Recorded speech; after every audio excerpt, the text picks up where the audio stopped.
the thrust isn't a brute force push. It's the art of creating a pressure differential within the 3D grid. If we apply the 2-to-1 ratio propulsion logic, we can visualize the spacecraft as a needle threading through the repulsive space field. The mechanics of the Kawecki corridor. Instead of fighting the speed limit of the vacuum, the ship uses its propulsion to synchronize with the Hubble expansion.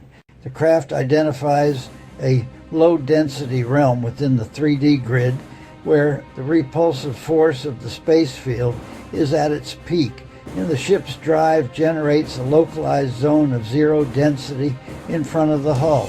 The natural recession of the universe, the 43 ms or higher expansion rate, acts like a tailwind. Because there is no resistance in the reverse vacuum corridor, the ship is pushed forward by the expansion of space behind it. This allows the craft to exceed c, or even 2c, relative to a starting observer, not because it is speeding, but because it is effectively falling through space at the rate of the universe's own growth. Why this is logical? This approach treats space like a fluid dynamic system.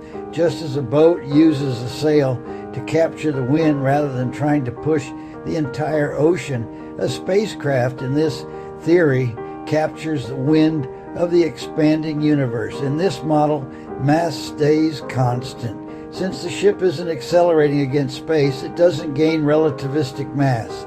Energy is finite. You only need enough energy to maintain the reverse vacuum bubble, not to move the ship's weight. Time is absolute. Linear travel through the grid means you arrive at your destination in the future, maintaining a logical timeline. If we move entirely away from the constraints of Einstein's relativity, we treat space as a physical medium, a 3D grid with a measurable density, rather than a malleable fabric of time.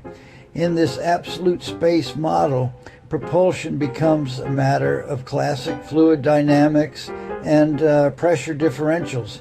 If we ignore the light speed barrier, infinite disappears and is replaced by thrust efficiency and medium resistance.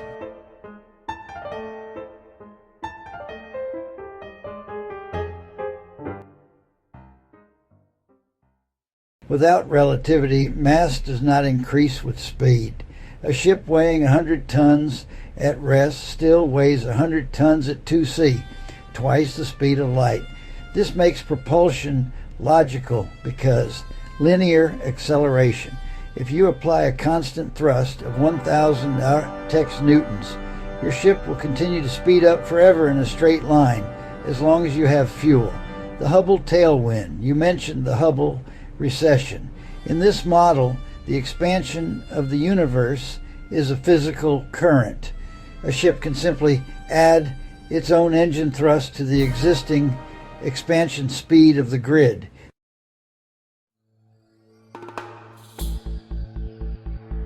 If space is a repulsive field, we can view it like a pressurized gas. To move through a high-pressure gas, you don't just push, you streamline. The leading edge, the ship uses a reverse vacuum to clear the particles or energy of the space field out of its way. The pressure differential by creating a low-density hole in the 3D grid, the higher pressure of the normal space behind the ship pushes it forward. In this framework, the math returns to the simplicity of Newtonian mechanics. F Fermat, to calculate your grid passage through 3D space, total velocity, engine thrust x time, plus Hubble expansion rate. If the Hubble expansion at a certain distance is 40 ms, or much higher in deep space, and your engine thrust adds another 300,000 km, you simply add them together. There is no continuum to break, just a faster arrival time.